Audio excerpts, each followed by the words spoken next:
오늘 하나님의 말씀은 사도행전 3장 1절부터 12절까지 보도록 하겠습니다. 함께 한 목소리로 봉독하겠습니다.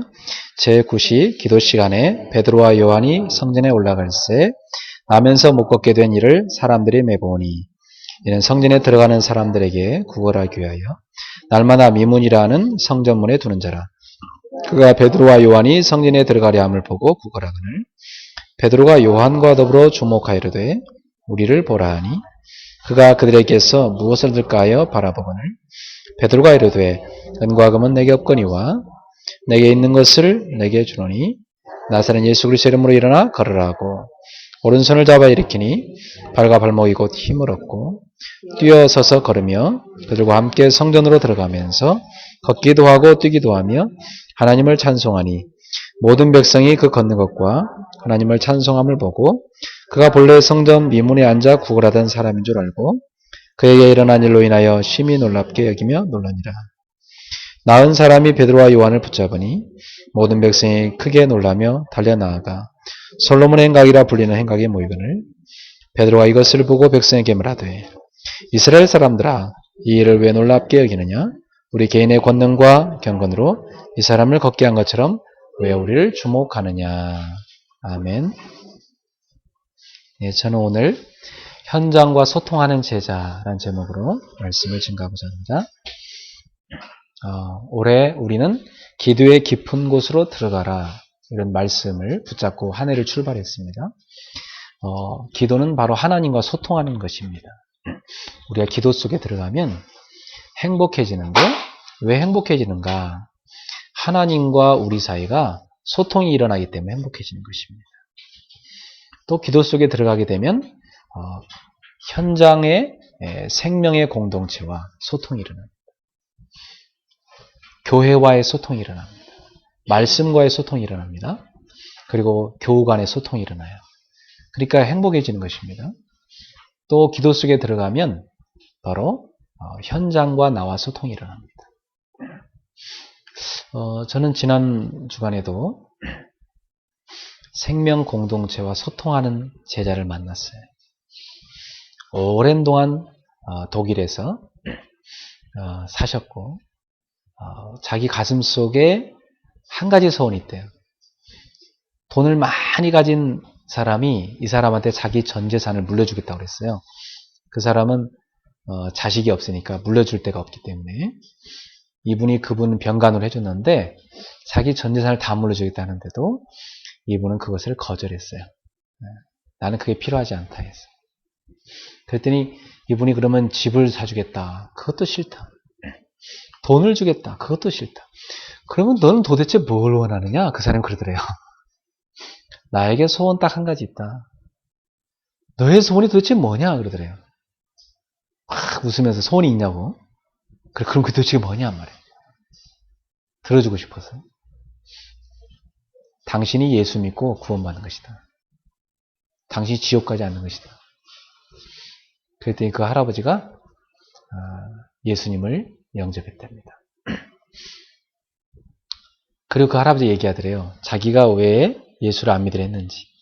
자기는 유대인이라고.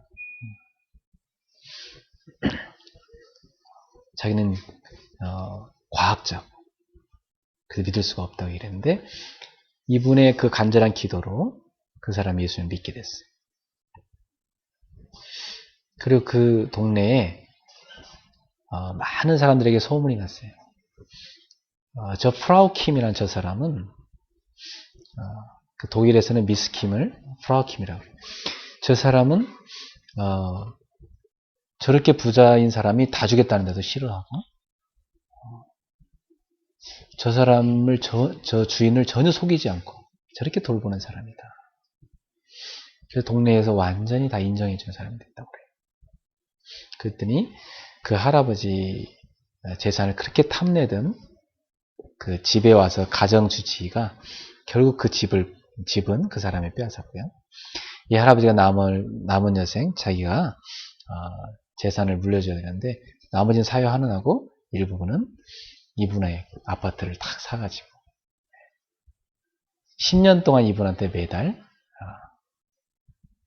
매달 봉급이 지급될 수 있도록 그렇게 유언을 써놓고 그렇게 돌아가셨대요. 그래서 자기가 몸에 병들어 아팠었는데 10년 동안 그 혜택을 너무 많이 보고 집도 너무 안 좋았는데 그 좋은 집을 다 이 사람이 또 물려줘가지고 너무 감사하게 그 집에 살고 있다고 하더라고요. 제가 몇 년 전에 그분을 만났는데요. 사람들이 그분을 되게 이렇게 잘 대화를 안 해주고 그랬어요. 근데 저는 할머니가 저한테 자꾸 다가와서 많은 말을 걸기에 그냥 잘 들어줬어요. 그러시냐고. 그때 이분이 마음을 여시면서 당신의 얘기를 들어준 사람은 제가 처음이래요. 그 사람들이 이렇게 들어주기만 해도 되는데 다 겉모습 보고 판단하고 멸시하고 그랬나 봐요. 그래서 이분을 존중해주고 대화를 다 들어주고 자기를 위해 기도해달라고. 그래서 제가 기도하겠다고. 그리고 그분을 위해서 기도하면서 매주 우리 교회 강단 메시지를 계속 보내드렸어요. 그때 이분이 그것을 계속 은혜 받으시고 보신 거예요. 그러면서 마음속에 가지신 소원이 우리 이 임마누엘 은혜교회 지교회를 했으면 좋겠다. 이런 마음을 가지셨대요. 그래서 이번 참에 하나님의 계획이 뭔가 한국 나온 김에 저를 만나러 왔는데 제가 들어보니까 그렇지. 이분이 남은 인생 뭐 하겠어요. 나이 70인데 자기 가슴속에 맺힌 거 하나. 독일에 다시 한번 종교개혁이 일어나기를. 그분의 능력으로 봐서는 못하죠. 그러나 한 사람의 기도의 씨앗은 반드시 열매 맺습니다. 저는 그걸 알아요. 그래서 이분을 통해서 어떤 역사를 할지 난 잘 모르지만 중요하고 분명한 것은 이분 가슴 속에 한 가지 소원밖에 없다는 거예요. 독일 사람들이 예수 믿는 거. 독일의 두 번째 종교개혁이 일어나는 거. 독일이 종교개혁이 일어났었지만 지금의 독일은 과거에 카톨릭보다 더 심각해져 버렸습니다. 그러니까 중세시대보다 더 심각한 기독교가 되어버렸어요. 지금 독일은. 많은 신학자들이 신학을 가르치지만 그 사람들이 불신자예요. 불신자인데 학문으로 신학을 하는 거예요. 그리고 그것을 가르치는 거예요. 그 밑에 배우는 목사들이, 배우는 신학생들이 나중에 뭐가 되겠어요? 하나님 안 믿는 사람 되는 거죠. 그러니까 독일에서 나온 신학이 뭔지 아세요? 종교다원주의. 많은 구원의 길이 있는데 그 중에 하나가 예수다. 얘기 나온 거지. 우리 유럽식 기독교는 저 미국식 기독교랑 다르다. 미국식 기독교는 청교도들이 세운 나라이기 때문에 하나님의 말씀을 100% 믿고 하나님의 말씀을 순종해서 살려는 신앙이 출발한 데가 미국이에요. 그런데 유럽은 그런 기독교가 아니라는 거죠. 성경에 하나님 말씀도 있을지 모르고 성경이 너무 오류가 많기 때문에 이걸 다 뜯어 고쳐야 돼요.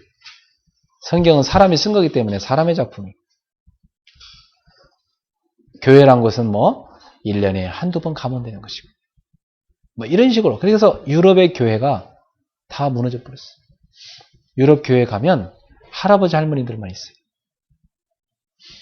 그리고 우리나라 사람들도 헌금하면 이렇게 정성들이 하잖아요. 제가 유럽 가서 헌금하는 거 못 깜짝 놀랐어요. 다 동전 집어던져 이렇게. 헌금하면 이렇게 돌잖아요. 그럼 동전을 싹 집어던져 이렇게. 땡그랑 동전. 왜 저런가 했더니 종교세를 이미 국가에다 냈기 때문에 또 헌금할 필요 있냐 이거죠. 근데 그 종교세를 내도 카톨릭 국가에서 낸 사람, 거기에 있는 개신교 목사들은 나라로부터 사례비도 전혀 못 받아요. 카톨릭만 받을 수 있어요. 그러니까 참 개신교 목사님들은 어렵게 목회를 하고 있더라고요. 정말 어렵게. 그나마 그 교회에 한국인들이 몇 사람 붙어가지고 한국인들이 그 교회 재정 반을 책임지고 막 이렇게. 한국인들은 헌금 잘하잖아요. 그래서 내가 유럽을 보면서요. 유럽은 무너지는구나. 유럽의 가정이 무너지고 후대가 무너지고 문화가 무너지고 유럽이 황폐화되는구나. 복음이 들어갔을 때 유럽은 하나님의 큰 축복으로 번영했는데 복음이 빠져나가니까 유럽은 영적으로 황폐화되는 거예요. 그래서 요즘 유럽에서 제일 인기 있는 게 뭔지 아세요? 불교, 명상, 마인드 컨트롤, 뉴에이지 운동, 우리나라의 뭐 증산도, 대순지력 이런 거 인기입니다. 요즘 유럽에 가보면. 그곳에 두 번째 종교가 일어나야 되는 게 맞죠. 근데 이분과 얘기를 하면서 뭘 느꼈냐면, 지난주 메시지가 딱 떠올랐어요. 그래, 다들 넓은 길로 가지만 이 사람 혼자서 좁은 길을 가고 있었구나. 다들 넓고 큰 문을 선택하는데 이 사람은 좁은 문을 선택했구나. 그 길이 바로 생명으로 인도하는 분 아닙니까? 그리고 결국 생명 공동체인 우리와 딱 따로 떨어져서 외롭게 살던 이 사람이 탁 붙어서 이제 생명력이 전달되게 됐구나. 그래서 저는 지난주에도 기도한 제목이 그대로 응답되는 것을 경험했습니다. 사랑하는 성도 여러분, 여러분에게는 지금도 하나님께서 말씀하고 계십니까? 요즘 여러분에게는 하나님이 뭐라고 말씀하고 계십니까? 저는 강단의 말씀을 단순히 여러분 앞에 와서 짓거리는 것이 아니라 어디 와서 그냥 주워 갖고 떠드는 것이 아니고 하나님 앞에서 기도하고 하나님이 우리 교회에 주시는 말씀을 전달하고 있습니다. 3주간에 걸쳐서 소통이라는 주제를 가지고 메시지를 하고 있는데 여러분 이번 3주 안에 하나님과 그리고 교회와 그리고 현장과 모든 막혔던 것들이 뚫리는 소통이 이루어지는 여러분 되기를 축원합니다. 여러분 나무에 가지가 붙어 있는데 이 가지가 전혀 그 나무로부터 영양분을 못 받아들이고 있다면 얼마나 안쓰럽습니까? 말라비트로 죽잖아요. 그 가지만. 그게 불통입니다. 여러분 저는 이번 주에 현장과 소통하는 제자 이 말씀 묵상하면서 지금 그리스도인과 세상은 불통이다. 그리고 교회와 현장은 불통이다. 다시 말하면 통하지 않고 있다. 그 증거. 많은 현장이 죽어가고 있습니다. 아파하면서 신음하고 있습니다. 그들은 외치고 있어요. 절규하고 있어요. 살려달라고 말이죠. 세상은 점점 하나님의 말씀으로부터 멀어져 갑니다. 그리스도인과는 점점 그들과 멀어져 갑니다. 누군가는 저들에게 가서 저들도 하나님을 만나도록 하나님과 단절된 저들을 하나님과 소통시키는 역할을 해야 됩니다. 누가 해야 되겠습니까? 여러분의 가슴 속에 제가 해야 되겠습니다. 이런 답이 났다면 여러분 참 축복받은 사람입니다.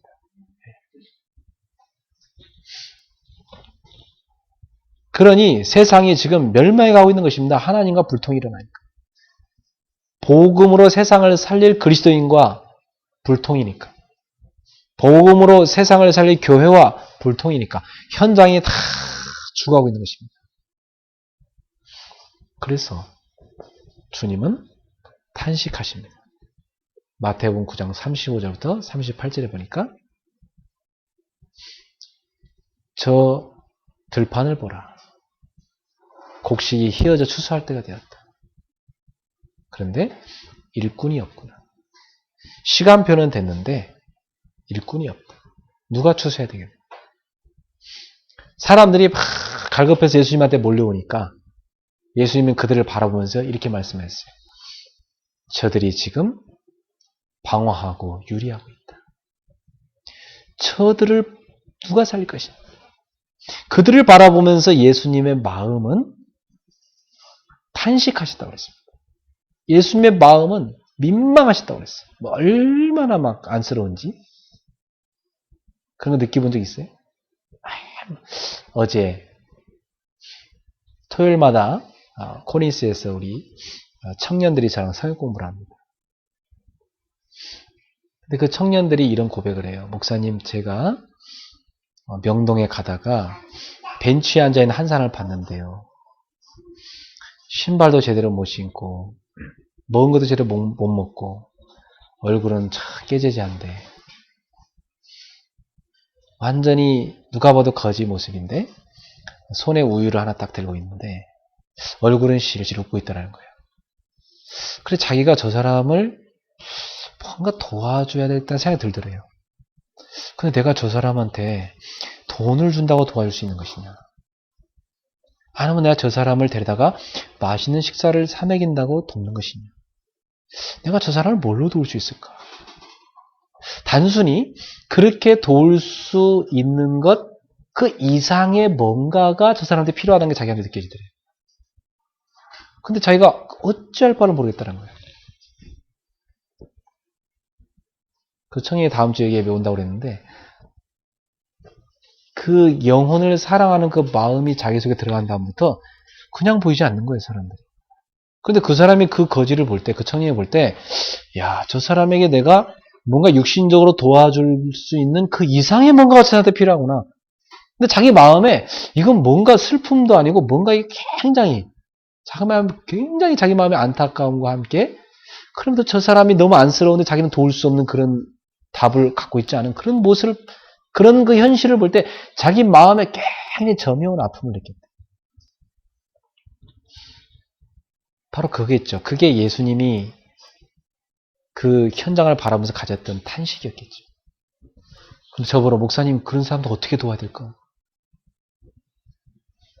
그때 옆에 있는 한 청년이 너가 그러면 그 사람들을 평생 돕고 싶은 마음이 있어서 그런 생각을 했냐? 그러더라고요. 아니 뭐 그럴 수도 있다고 자기는. 어쨌든 도와야 된다고 생각을 한다고. 목사님 그럼 어떻게 그런 사람들 도와야 됩니까? 어떻게 도와야 되겠어요? 이런 것 같아요. 일단 그런 사람들은요. 한두 번 그냥 복음 전해준다고 기도해준다고 치료되지 않습니다. 한두 번 먹을 거 준다고 낫지 않습니다. 그 사람들을 본격적으로 도울 수 있는 치유 사역원을 만들어야 돼요. 그리고 그런 분들은 일단 정신이 잡혀있기 때문에 잡혀있는 정신을 놓게 만들어야 돼요. 그러니까 아침부터 밤까지 하루 종일 운동시키고 일시키고 해야 돼요. 어느 정도까지? 다음날 또 잠을 피곤해서 잠들게 만들고 일어날 때쯤 돼서 또 딴 생각하기 전에 바로 나가서 뜀박질 시키고 바로 일 시키고 배고플 것 같으면 빨리 밥 먹이고 바로 또 가서 쉴 틈도 없이 가서 일 시키고 또 뜀뛰게 만들고 이래야 돼요. 그래갖고 완전 정신을 한 달 정도 하면 놔버립니다. 그럼 정신을 놔버리면 이제 그 틀린 생각 안 잡히니까 그때부터 이제 하나님 말씀 집어넣으면 말씀이 들어가요. 그래서 완전 개조시켜야 돼요. 그리고 의사들도 두고 그리고 이런 사람 사역하려면 돈이 많이 든다고 했더니 그렇게 했지요. 근데 이 청년들은 자기들이 뭔가 생에 한 번 살다 가는 인생에 뭔가 의미 있는 일을 하고 싶다는 거예요.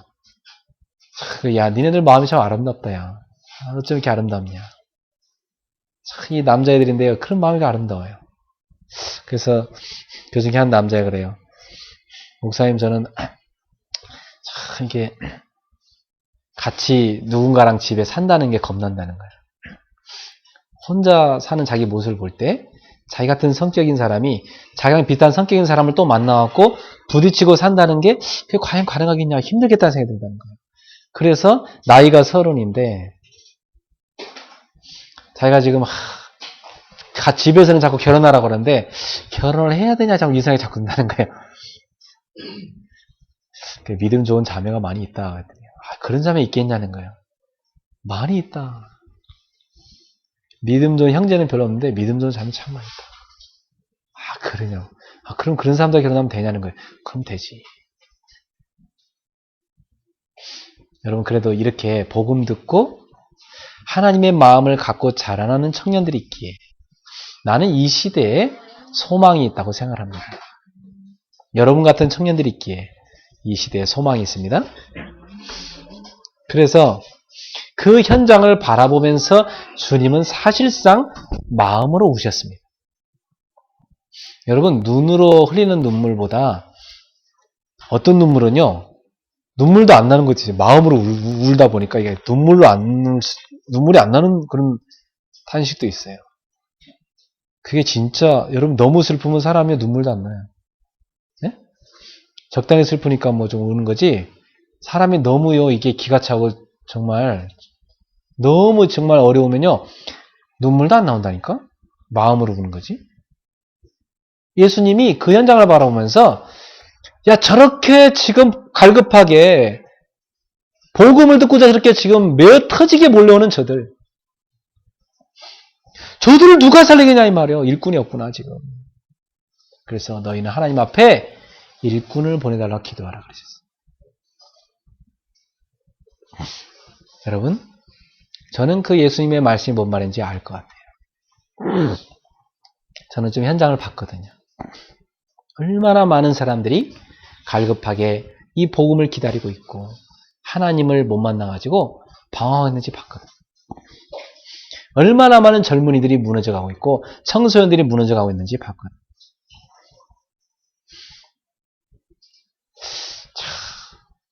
저희 집 앞에 놀이터가 있어요. 그 놀이터에 이제 그저께 제가 한 분하고 이렇게 아까 그분하고 이렇게 서로 대화를 나누는데 한 고등학생 좀 돼 보이는 여학생들이요. 떼거지로 쫙 몰려와요. 근데 벤치에 쫙 앉더라고요. 고등학생들인데 막 화장도 얼마나 열심히 이렇게 진하게 했는지 쫙 하는데 다 같이 일제히 시작하듯이 담배를 쫙 피는 거야. 여학생들이 쫙 앉아고요. 순간 그 공원이요 뿌얘지더라고. 얼마나 막 부구피댔는지. 그 모습을 이렇게 한번 이렇게 힐끗 봤어요. 이렇게 그 연기를 내뿜는 그 모습이 뭔가 이렇게 굉장한 스트레스를 푸는 하면서 말이죠. 자, 그래 저런 젊은이들이 얼마나 많이 힘들었겠냐. 쟤들이 얼마나 많은 상처가 있겠냐 말이야. 그 상처를 해결하지 못해서 그나마 친구들하고는 자기 마음의 소통이 일어나니까 거기 가서 막 털어놓고 하는데 답은 없잖아. 그리고 시컷 뿜어대더니 쓸쓸히 하나 둘 다시 흩어지더라. 그래 저게 현장이다. 정말 수많은 젊은이들이 저러고 있다. 쟤들이 어느 날 가정을 이룰 것이다. 쟤들이 언젠가 애기 엄마가 될 것이다. 쟤들이 자기 몸속에 니코틴이 확 쌓여가지고 이제 애를 낳을 것이다. 얼마나 많은 장애아들이 태어난지 모릅니다. 그 니코틴이 막 들어가지고. 얼마나 많은 문제가 생긴지 말. 그래 놓고 애를 낳아놓고 어디다 던져놓고 가는 것도. 이게 지금 우리나라 청소년들의 현실이에요. 여러분, 이런 현장을 바라보면서 하나님의 눈물이 없다는 것은 사실 하나님의 사람이 아니죠. 적어도 우리 이 시대에 그러한 현장을 살릴 시대적 사명을 갖고 태어났습니다. 사랑하는 우리 성도 여러분, 여러분은 단순히 그냥 내 자식 잘 키우고 나는 그냥 나 혼자 잘 먹고 잘 살겠다, 가다겠다. 그런 정도 보통 사람 되면 안 됩니다. 여러분은 적어도 우리 자녀뿐만 아니라 지금도 아프리카에 굶주려 있는 저 많은 아이들을 살릴 의무를 갖고 있어요, 마음속. 지금도 복음을 평생 한 번도 못 듣고 가문의 저주 가운데 죽어가는 그 아이들을 살릴 마음을 갖고 있어야 됩니다. 그걸 놓고 우리 청년들은 지금부터 기도하세요. 우리 애들 유치원에 보니까요, 컴패션을 하는데 이렇게 딱 그 클래스마다 아프리카에 돕는 애가 있어요. 사진이 이렇게 딱 걸려 있고 거기에다가 매번 이렇게 아이들이 돈을 모아요. 그래가지고 한 클래스에서 한 아이를 아프리카에 도와요. 어릴 때부터 그 사람을 사랑하고 영혼을 사랑하는 걸 가르치는 거예요. 예수님의 마음은 현장을 바라면서 그런 마음을 가지고 있었습니다. 만약 여러분이 오늘부터 현장을 보면서 그런 마음을 갖기 시작하면 오늘 여러분은 공부하는 자세, 직장 가서 일하는 자세 달라질 거래요. 우리 청년들 뭐 연애합니다만 뭐 남자친구한테 가서 막 열보고 매달리는 그런 자세 달라질 거래요. 적어도 여러분은 그렇게 살다 가는 인생이 아닙니다. 적어도 여러분은 여러분 가정뿐만 아니라 다른 가정을 책임질 수 있고 여러분 자녀뿐만 아니라 다른 아이를 도울 수 있는 적어도 이 땅에 많은 사람들을 살리고 도울 수 있는 그런 전도자로 살아가셔야 될 것입니다. 복음을 가지고 현장과 소통하는 제자가 필요합니다. 현장과 소통한다는 게 무슨 말입니까? 저는 크게 세 가지로 정리해 봤어요. 첫 번째로 현장과 소통한 제자는 누구냐? 현장을 향한 주님의 탄식을 갖고 기도하는 제자입니다. 오늘 여기 제9시 기도 시간에 베드로와 요한이 성전에 올라갈새 이렇게 나옵니다. 예수님의 제자들은 현장을 향한 주님의 탄식을 가슴에 담고 그들은 기도하는 시간을 따라서 기도하러 갔습니다. 오늘부터 여러분 현장을 향한 주님의 탄식을 품고 기도 시간을 정하여서 기도를 시작하시기 바랍니다.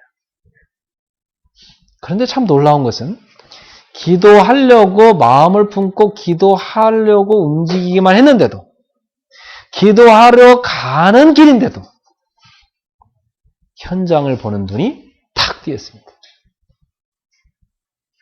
오늘 이 메시지를 듣고 만약 여러분이 그래 나도 주님의 탄식을 품고 오늘부터 이 시대의 청소년들을 품고 내 기도해야 되겠다.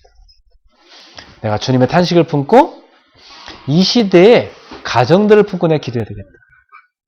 내가 정말 이 주님의 탄식을 품고 이 시대에 주의 종들을 돕도록 내가 기도해야 되겠다. 내가 이런 주님의 탄식을 품고 이 시대의 문화 현장을 품고 기도해야 되겠다. 방송 연예계를 품고 기도해야 되겠다. 내가 이런 주님의 탄식을 품고 지금 저 산업 현장을 놓고 내 기도해야 되겠다. 이런 주님의 탄식을 품고 내가 선교 현장을 품고 기도해야 되겠다. 적어도 우리 가문을 품고 기도해야 되겠다. 여러분은 오늘부터 이렇게 기도되기 시작하잖아요. 그렇게 결단하고 기도하러 가잖아요. 가는데 역사가 납니다. 제가요 사람들 많이 개척하는데 하나님 나는 그냥 유학 갔다 와서 교수하면 되지 뭐 나까지 또 개척해야 됩니까? 근데 주님이 너가 해야 된다는 거예요. 지금 교수는 많은데 현장을 아는 교수가 없기 때문에 너는 일단 현장부터 봐야 된다는 거예요. 현장을 충분히 보고 목회를 경험하고 그러고 나서 후진을 양성하라는 거예요. 저는 가슴속에 후대를 키우고자 하는 비전이 있거든요. 특히 전도자를 키우고자 하는 비전이 있어요. 오늘 많은 제자 훈련이 다 책상에서 가르칩니다. 책상에서 가르치는 겁니다. 그거 다 그냥 책상에서 끝납니다. 그냥 머리로만 공부하는 거예요. 제자 훈련은 그렇게 하는 게 아닙니다. 예수님은 제자 훈련을 현장에서 시키셨습니다. 저는 이 시대 21세기에 현장에서 전도 훈련을 시키는 신학생들을 키우고 싶거든요. 적어도 제가 예수님만큼 많은 일을 할 수 없겠지만은 예수님은 분명히 내가 한 일보다 네가 더 큰 일을 할 거라고 했어요. 예수님이 12제를 남기셨고 70인제를 남기셨는데 120 제자를 남기셨는데 적어도 나의 평생에 정말로 나처럼 오직 복음 가지고 현장에서 전도하는 제자를 키워야 되겠다. 그런 주의 종들을 키워내야 되겠다. 저는 그런 마음의 기도 있거든요. 근데 하나님이 시간표에 있다는 거예요. 그래서 너는 지금 유학할 필요 없고 가장 진실하게 쫙 밑바닥으로 내려가라. 거기서 임마누엘의 축복으로 시작하라. 말씀을 주십니다. 그래서 제가 섬기던 교회 목사님한테 목사님 저 유학은 못 가겠습니다. 저는 개척하겠습니다. 그랬더니 그 목사님께서 하시는 말씀이 네가 미쳤구나. 응? 네가 왜 내 밑에 있다가 개척을 하냐. 그게 얼마나 어려운 길인지 아냐? 응? 아니 그냥 내가 유학 보낼 때는 유학 가서 공부하고 한국 가서 교수하고 그러면 네가 뭐 하려고 그러냐 말이야. 근데 하나님이 제 마음에는 가장 진실하게 밑바닥으로 내려가는 거예요. 진짜 자 밑바닥으로 보내더라고요. 진짜 사는 집도 밑바닥에 보내요. 저 제일 낮은 집으로. 그래서 저희 와이프 저 때문에 고생 많았는데 그래도 행복했지요? 그런 시간들이. 그래도 그런 시간들이 행복한 시간이에요. 그게 왜냐? 하나님 함께하는 자리니까. 그래서 제가 거기 가서 그 밑바닥에서요. 깜깜한 그 방에서요. 그 서울 지도를 딱 펼쳐놓고 가만히 쳐다보고 있었어요. 가만히 쳐다보고 있었어요. 그래서 예수님이 현장을 갖고 계신 그 마음, 이게 내 마음에 이렇게 쫙 전달되더라. 그래. 이 서울에 지금 복음을 필요로 하는데 이 복음을 제대로 들어가 전한 사람이 없다는 것이구나. 그래서 내가 가야 된다는 거구나. 그래 그러고 계속 며칠을 한 일주일간 기도하고 있는데요. 어디서 연락이 왔어요. 어디 가보자고. 또 어디서 연락이 와요. 어디 찾아와 달라고. 자꾸 연락이 와요. 그래 찾아간 거예요. 찾아가고 말씀 전한 거예요. 계속해서. 근데 그 사람들이 다 어디 가고 없고 그 사람들 통해서 연결된 사람들. 그 사람들이 지속된 사람이 연결되더라고요. 그래가지고 그 지도에요. 계속 표시했어요. 저랑 연결된 사람들 이름. 저랑 연결돼서 말씀 공부 매주 하게 된 사람들. 모임, 시간, 장소 쫙 적어놨어요. 그러니까 희한하게도 이게 지하철 3호선 있잖아요. 3호선 구간으로 강북에서 강남으로 이렇게 쫙 연결되는 거죠.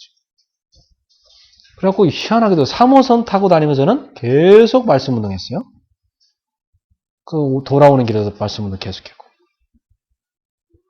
지도에다 표시를 하다 보니까 3호선 따라서 빛이 쫙 비치는 거예요. 서울 강북에서 강남으로 가려고 말이야. 그 우리 교회가 계속 3호선 라인에 있었어요. 처음 지금 5호선 라인에 온 거예요, 이쪽으로. 그죠? 처음 이쪽 5호선 라인에 온 거잖아요, 지금. 왜 이제 하나님이 3호선 라인에 흑암을 꺾었으니까 이제 5호선 라인에 꺾으라고.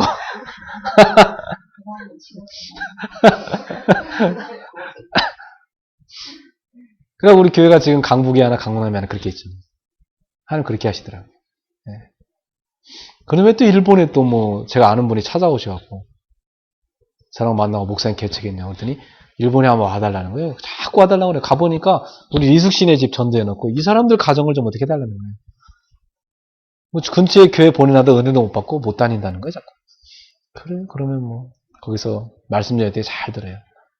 그래서 저분들 세례주고 인터넷에서 말씀들을 하고 제가 스카이프 성역 공부하고 처음에는 이수기네 집 한 가정이었는데 지금은 여러 가정들이.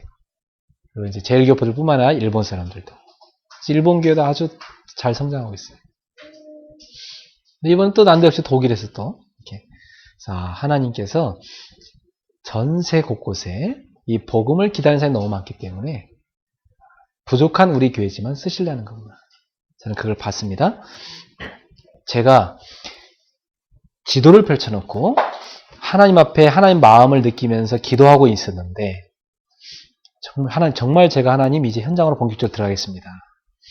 그렇게 딱 결단하고 기도하는데 그거 하기만 했는데도 내 눈에 하나님의 수도권에 황금어장을 쫙 보여주는 거예요. 곳곳에 황금어장인 거예요. 저는 지금도요 수도권에 황금어장이 머릿속에 훤하게 있습니다. 지금 제가 시간이 없어서 다 못 들어가지 다음에 어디가 다 있습니다. 그거 시간표 보고 있거든요. 하나의 문 여시는 대로 들어가려고. 저는 서울뿐만 아니라 전국을 다 봤어요. 전국을 다 돌아다니면서 전도해봤기 때문에 지금 전국 어디에 지금 황금어장이 비어있는 거 다 알고 있습니다. 지금 지방에도 어딘가 지교회 세우자고 얘기하는 데도 있어요. 곳곳에 비어있어요. 그리고 세계를 다는 못 다녀봤지만 웬만큼 다녀봤어요. 근데 저는 가서 뭘 봤느냐? 세계 현장이 텅텅 비어 있다는 걸 봤어요. 텅텅 비어 있습니다. 가서 올바로 복음 전하는 한 사람, 한 팀만, 한 교회만 있어도 매어 터지게 몰려옵니다. 아니 한국보다 더 몰려와요. 한국보다 해외가 더 몰려온다니까. 한국은 교회가 그나마 많잖아요. 일본 가보세요. 교회가 없어요. 진짜 복음 전한다면 막 몰려오게 돼 있습니다. 근데 왜 일본 교회들이 안 되느냐? 진짜 복음 안 전하니까 그래요. 정말 올바른 복음 전하면 생명 얻을 제자를 하나님 보내게 돼 있습니다. 여러분, 여러분이 현장을 향한 주님의 탄식을 갖고 오늘부터 기도 시간을 정하고 베드로와 요한처럼 기도하러 가길 바랍니다. 그때 여러분의 눈에 현장을 보는 눈을 하나님이 확 열어줍니다.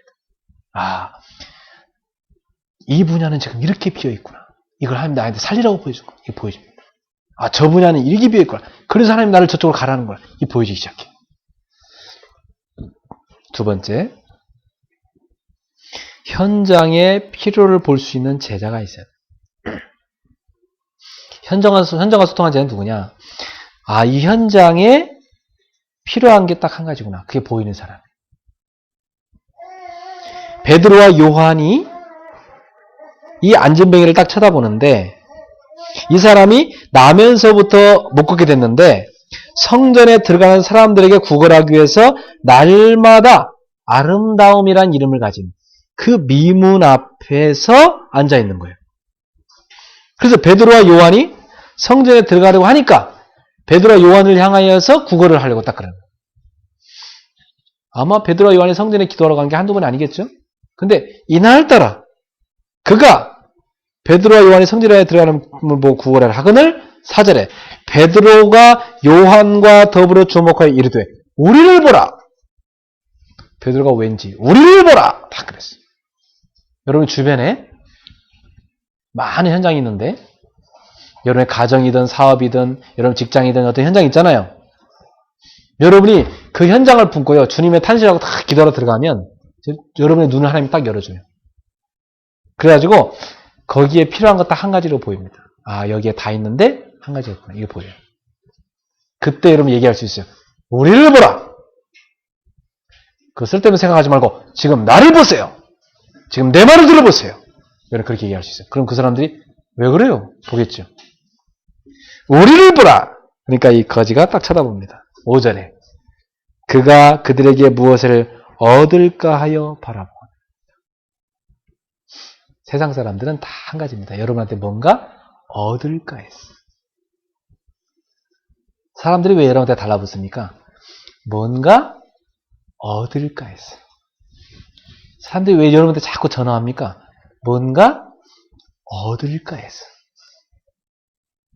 사람들은 다 그렇게 살아갑니다.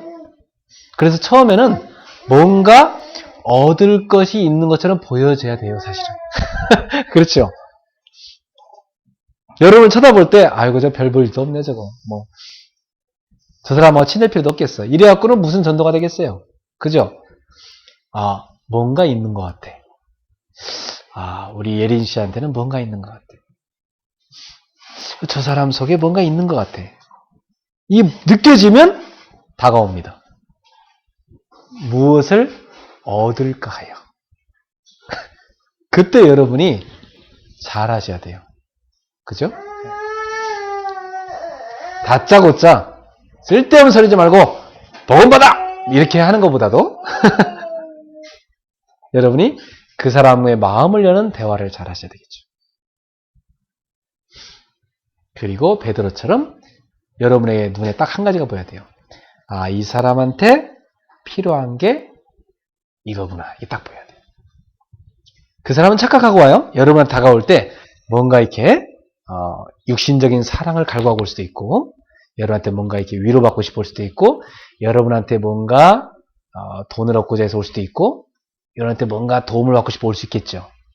근데 진짜 필요한 건 그게 아니잖아요. 그 사람한테. 우리 그걸 볼 수 있어야 돼요. 그죠? 세상 사람들이 여러분에게 뭔가 있어 보이니까 다가와서 뭘 얻으려 한단 말이에요. 그때 여러분이 그들을 쳐다볼 때 아, 이 사람은 진짜 필요한 건 이거 아닌데 지금 이걸 얻으려고 나한테 왔구나. 그죠? 그걸 보는 눈이 딱 있어야 돼요. 그럼 이 사람한테 진짜 필요한 게 뭘까요? 베드로는 그게 보였어요. 6절에 베드로가 이르되 은과 금은 내게 없거니와. 그러니까 그 사람이 얻으려고 하는 그거 나한테는 없다 그랬어요. 당신은 지금 나한테 은과 금을 얻으러 왔는데 솔직히 나는 은과 금은 없다. 또 내가 은과 금을 너한테 준다 한들 일시적이지. 당신의 근본 문제가 해결되겠냐 말이에요. 여러분한테 누군가 위로받고 싶어 온다 이 말이야. 그래, 내가 너를 위로해 줄 수는 있겠지. 근데 영원한 위로는 될 수가 없다. 정말 당신에게 영원한 위로를 할 수 있는 분이 계시다. 내가 위로했던 거 위로가 되지 않는데 참된 위로할 수 있는 분이 계시다. 당신에게 있는 그 문제를 해결할 수 있는 분이 있다. 베드로는 그걸 받은 것입니다. 은과 금은 내게 없거니와 내게 있는 이것을 너에게 준다. 나에게 있는 이것을 너에게 준다. 뭐였습니까? 나사렛 예수 그리스도의 이름으로 일어나 걸으라. 그 사람이 믿음이 약해 보이니까 이게 지금 뭔 소리야? 이 사람 믿음이 지금 약해 보이니까 베드로가 그 손을 잡아갔고요. 그 사람의 믿음을 강화시켜주기 위해서 확 잡아당겼습니다. 7절에 오른손을 잡아 일으키니, 아니 평생 안전병이 있는 사람인데 40년 안전병이 있는 사람인데 그 사람 손을 잡고 확 잡아당겨 이렇게 세웠다는 자체가 베드로는 믿음이 있었어요. 이 사람 예수 이름은 나을 수 있다. 여러분, 내게 있는 것, 내게 있는 이것, 그게 있어야 돼요. 근데 만약 여러분한테 이런 사람이 다가오는데 내게 있는 이것 없으면 어떡할 거예요? 없으면 못 주잖아요. 그죠? 내게 있는 이것 줄 수 있어야 됩니다. 그래서 여러분 복음을 준비하시기 바랍니다. 소망의 이유를 묻는 자에게 답을 줄 수 있어야 됩니다. 인생의 고통 가운데 사는 영혼에게 답을 줄 수 있어야 돼요. 하나님 떠나서 멸망 가운데 죽어가는 사람에게 답을 줄 수 있어야 돼요. 많은 사람들이 뭔가 갈급해서 마실 걸 찾고 있는데 그들의 목마름을 근본적으로 해줄 수 있는 답을 줄 수 있어야 돼요. 수가성의 한 여인이 우물가에 찾아온 예수님한테 말을 걸었잖아요. 예수님이 그 여인한테 말을 걸었잖아요. 예수님이 그 여인한테 물을 한 모금 달라고 했어요. 그랬더니 그 여인이 뭐랍니까? 당신 누군데 나한테 물을 달라냐? 유대인 남자 어찌 말해? 근데 예수님이 하신 말씀입니다. 네가 마시는 물은 마시면 다시 목마르니와 네가 주는 물은 마시면 다시 목마르니와 내가 주는 물은 영원히 목마르지 아니하고 너의 배에서 생수의 강이 흘러나오리라. 생명입니다. 생명. 그러니까 우리는 생명을 주는 것입니다. 근본적인 생명. 지난번 일본에 갔을 때 화가인 가토상이 이런 고백을 했어요. 목사님, 지난 크리스마스 때 저에게 세례를 주신 이후에, 제가 세례받은 이후에 모든 것을 보는 관점이 바뀌었습니다. 이제는 하나님이 나와 함께 하시는 그 임마누엘의 은혜로 모든 것을 보게 됐습니다. 이런 고백을 했어요. 자기 관점이 바뀌어버렸대요. 그분이 원래 과거에는 귀신한테 시달리고 영적 문제 심각하게 시달린 사람이었어요. 근데 이제는 하나님이 자기와 함께하는 그 비밀로 모든 걸 보게 됐다는 거예요. 그래서 저는 정말 목사님한테 제가 그린 그림을 드리고 싶습니다. 저는 목사님이 오실 때마다 드리고 싶습니다. 주세요. 주세요. 드리는 이유는 한 가지입니다. 제가 기도하고 그린 그림을 목사님이 보고 올바로 분별해 주라는 거예요.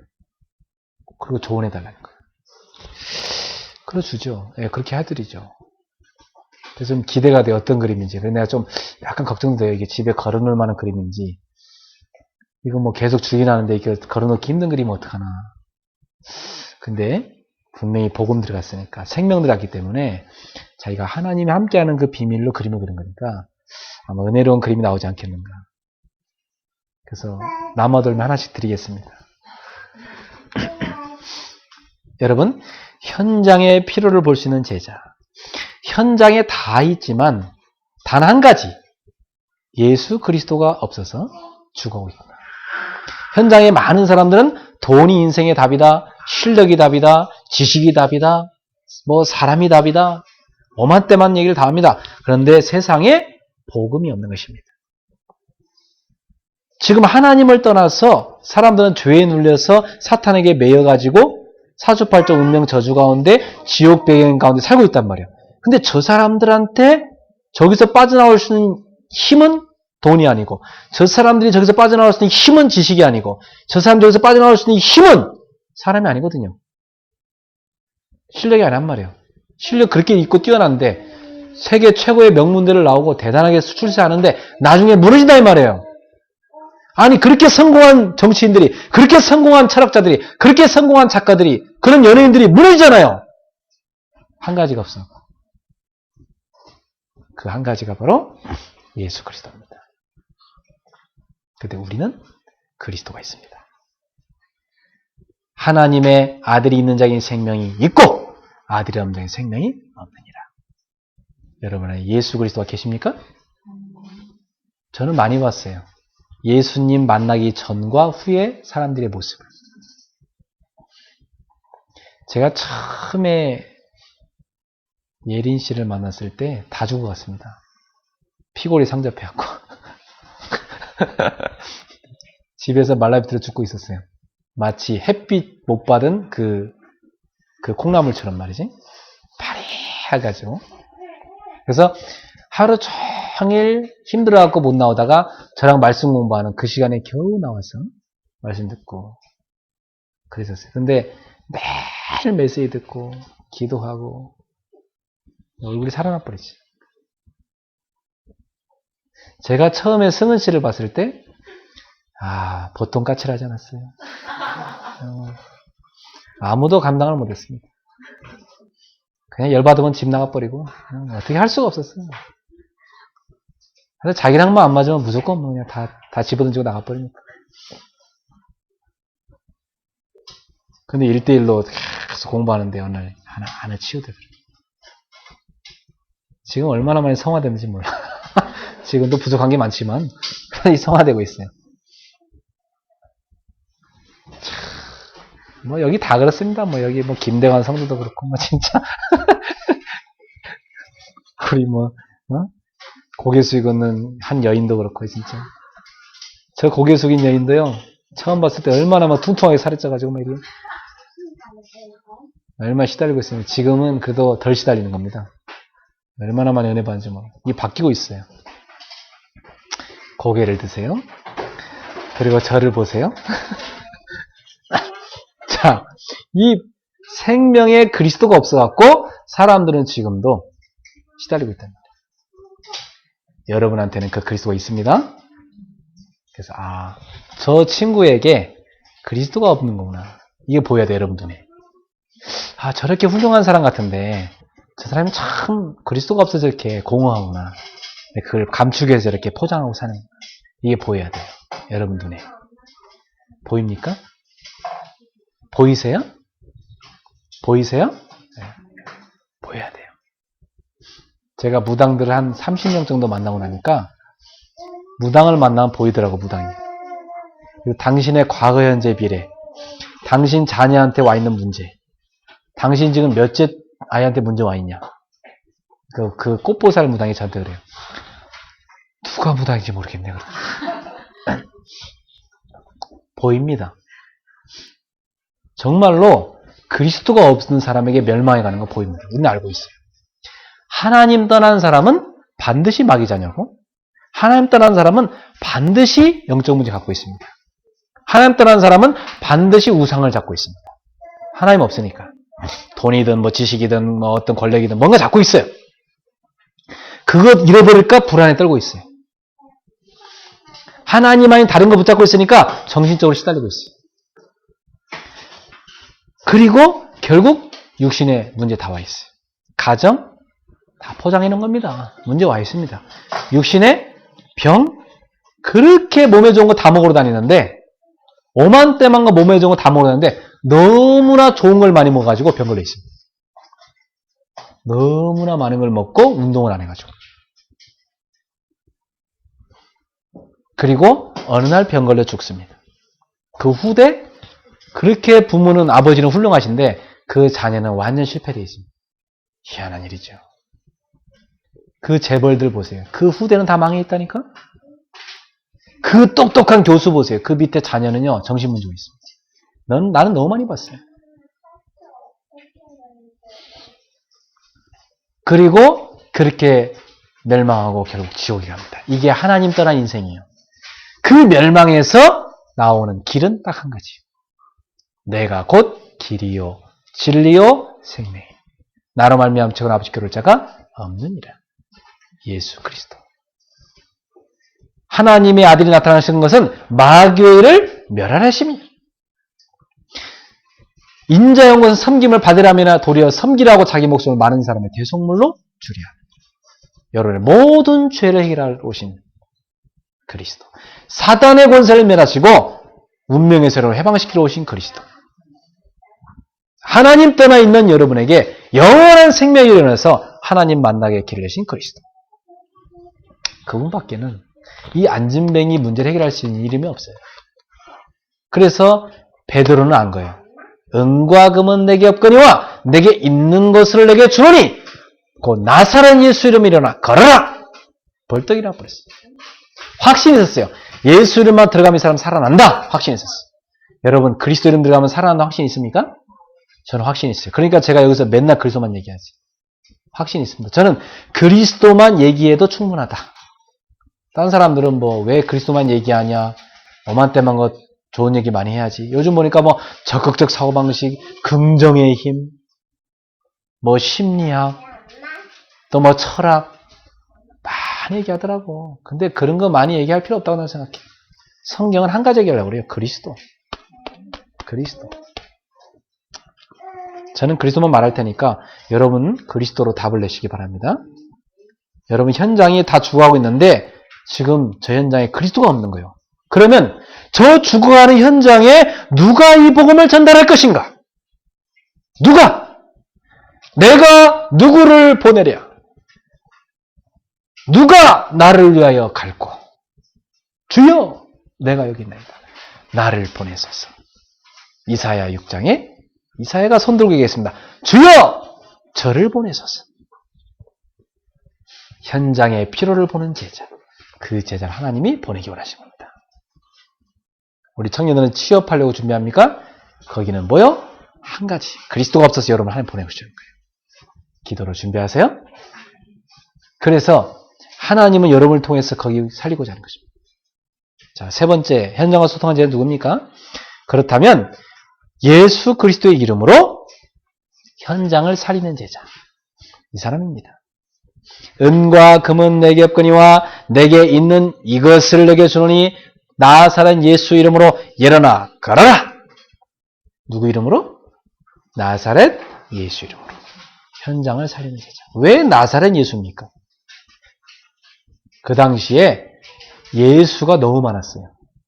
예수라는 뜻이 여호와의 구원이라는 뜻이기 때문에 여호와여 우리를 구원해 주소서 이런 의미를 담아서 아이들 이름을 예수라고 너무 많이 지어놨어요. 알겠습니까? 그래갖고 우리가 믿는 십자가에 우리의 죄를 짊어 죽으신 예수를 구별하여 말하기 위해서 그 당시에 너무나 예수가 많으니까 이 안진뱅이는 잘 모르니까 이 안진뱅이에게 나사렛 예수 그 이름으로 얘기해 준 겁니다. 너를 위해 십자가에 죽으시고 부활하신 죄와 사망 원세를 깨뜨리신 나사렛 예수 그 이름으로 일어나 걸어라 하면서 잡아당기랍니다. 손목을 잡아당기랍니다. 그때 벌떡 일어났죠. 그래서 어떻게 됐습니까? 오른손을 잡아 일으키니 발과 발목이 곧 힘을 얻고 뛰어서서 걸으며 그들과 함께 성전으로 들어가면서 걷기도 하고 뛰기도 하며 하나님을 찬송하니 모든 백성이 그 걷는 것과 하나님을 찬송을 보고 그가 본래 성전 미문에 앉아 구걸하는 사람인 줄 알고 그에게 일어난 일로 인하여 심히 놀라며 놀랍게 여기니라. 여러분 한 영혼이 예수 이름으로 치료됐을 때 그걸 보는 기쁨은 참 이루 형언할 수가 없습니다. 체험해봤어요? 체험해봤어요? 여러분이 전도한 사람이 주일날 예배 와서 옆에 앉아있는 거 굉장히 기쁩니다. 여러분이 전도한 사람이 그렇게 막 죽기 살고 싸우던 부부가요 화목하게 잘 살고 아들 딸 낳고 사는 모습 보면 기쁘다니까. 저도요 복음으로 그런 무너진 가정들을 하나 되게 만들어서 지금 그들이요 애 낳고 잘 삽니다. 그거 볼 때 참 감사해요. 여러분 지금 이 땅에 수많은 가정들이 탄식하고 있습니다. 수많은 후대들이 무너져가고 있습니다. 그들이 절규하고 있습니다. Help me. 나를 살려주세요. 우리 가정을 살려주세요. 나를 좀 도와주세요. 귀가 있는 자는 듣습니다. 하나님과 소통하는 사람, 현장과 소통이 되는 사람은 그게 귀에 들립니다. 여러분 주변의 친구들이 무엇 때문에 힘들어하는지 눈에 보이고 귀에 들리기 시작합니다. 오늘부터 우리 성도들에게 눈과 귀가 열리기를 축원합니다.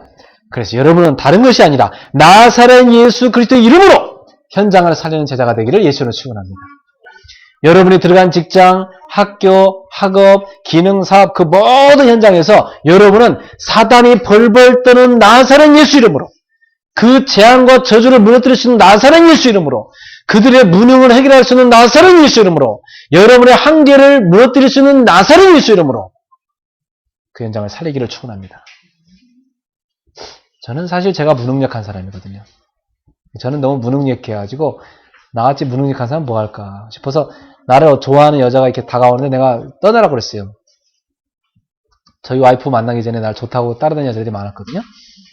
근데 제가 이렇게 자꾸 피했어요. 가라고. 오지 말라고. 왜?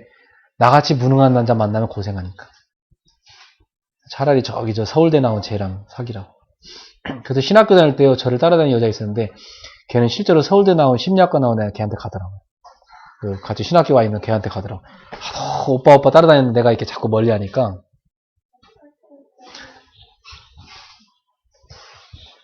그래서 제가 그런 사람이에요. 그런데 예수 그리스도 안에 들어오니까 복음 알고 나니까 나의 무능이 치유가 되는 거 있죠. 저는 제 힘으로 할 수 없는 일이 너무 많지만 저는 한 가지 답을 갖고 있어요. 예수 이름으로는 가능하다. 내가 정말 그리스도 안에 들어가서 그리스도 이름으로 주님의 일을 하는 것은 가능하다. 그리스도 이름으로 나는 어떤 영적 문제 사람도 치유할 수 있다. 그리스도 이름으로 나는 어떤 무능한 사람도 가장 유능한 사람으로 바꿀 수 있다. 나는 그리스도 이름으로 상처투성인 사람 치료할 수 있다. 나는 그리스도 이름으로 세상 사람들 이 세상 그 어떤 것을 해결할 수 있는 문제에 있다 할지라도 주님이 그걸 기적적으로 해결할 수 있다고 난 믿습니다. 고옥정 집사 믿습니까? 그리스도 이름으로. 믿어야 되는 거예요. 내 힘으로는 모든 게 불가능해 보이지. 그러나 예수 이름으로는 불가능한 게 없다니까. 믿습니까? 못 믿는 자에게는 역사하지 않습니다. 믿는 자에게 역사하시지. 실제로 믿음으로 기도하세요? 그래서 염려할 시간 있으면 믿고 기도하세요. 그 예수 이름으로 현장을 살리세요.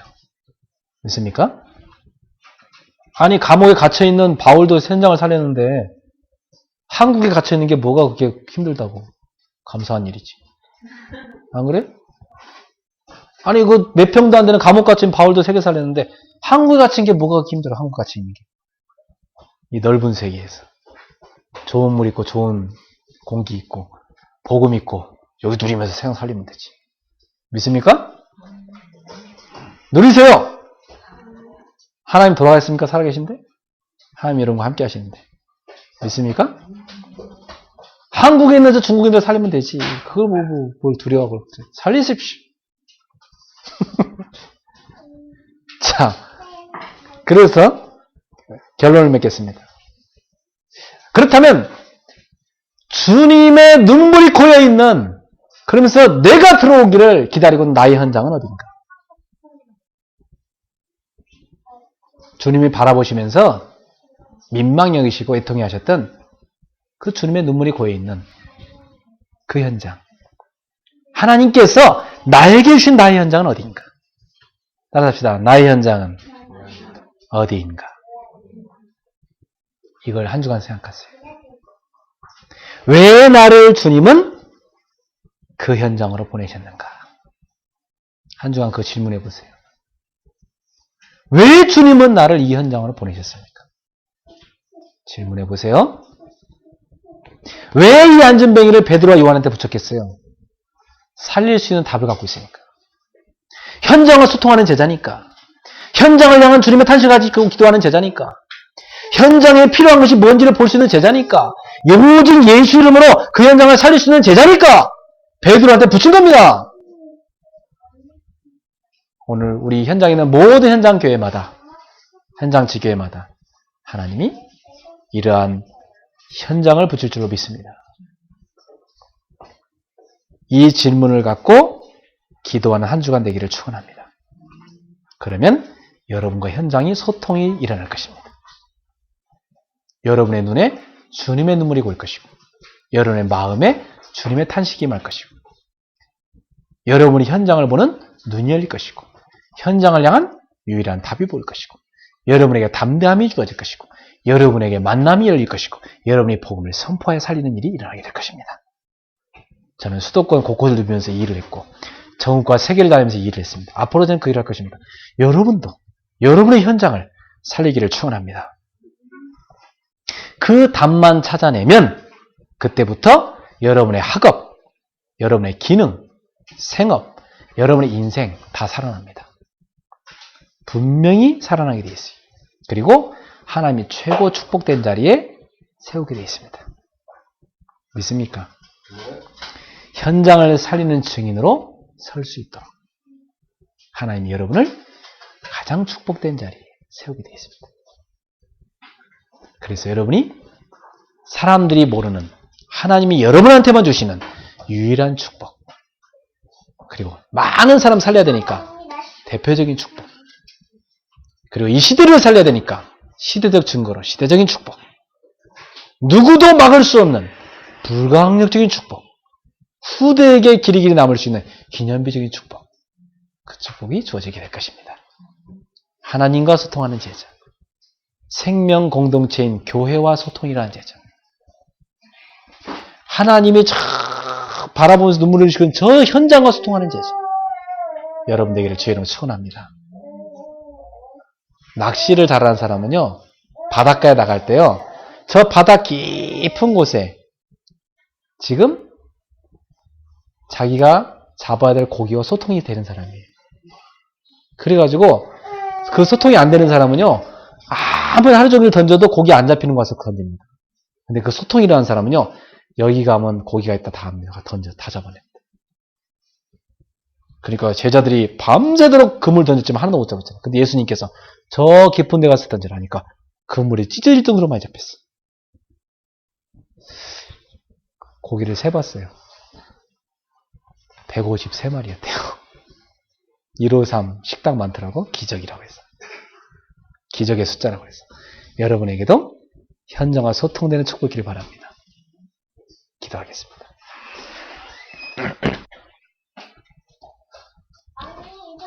주님 은혜를 감사합니다. 주님과 소통이 일어나는 제자가 되게 하소서. 주님의 교회와 소통되는 제자가 되게 하소서.